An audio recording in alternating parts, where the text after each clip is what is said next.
My work has been in the field of human resources management for the past 20 years. I have worked in government, I have worked in the private sector, in corporate America, and as well as a nonprofit. I am the president and CEO of Women Power, a human capital firm that we provide executive coaching. And I'm also an advocate for domestic violence victims for the past 26 years, basically.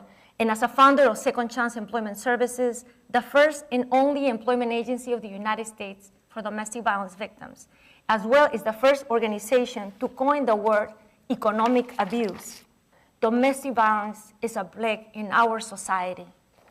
And it's just as prevalent at the top of 1% economic level as it is for the poor. It affects Caucasians just as much as that other minorities. It affects educated as well as the uneducated, whether it be the wives of congressmen, former congressmen, corporate executives, managing partners of law firms, Ivy League graduates, of senior members of the diplomatic community. Women from all those walks, they have come to Second Chance Employment Services. For physical abuse, it's criminal conduct legally defined as battery, shoving, pinching, strangling, suffocating, burning, cutting. This is the most common known of abuse on the minds of policymakers. People can easily relate to being physically hurt, and this abuse is validated from the physical bruises and scars left behind. Verbal abuse is generally defined as words that undermines the victim's value and identity. It entails a psychological beating down of a person, doing it month by month, year by year.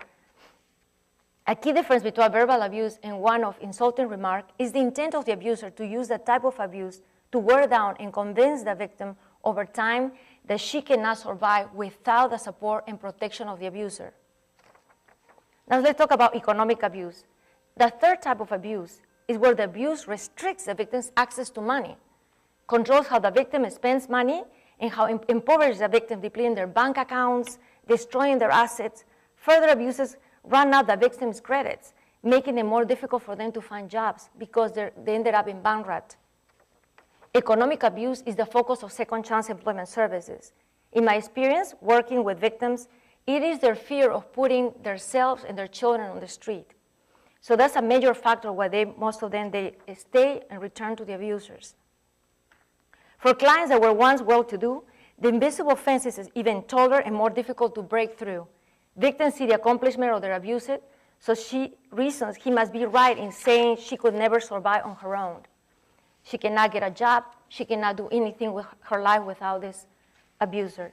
Moreover, clients from affluent backgrounds face the fear of being cast out of their social circles.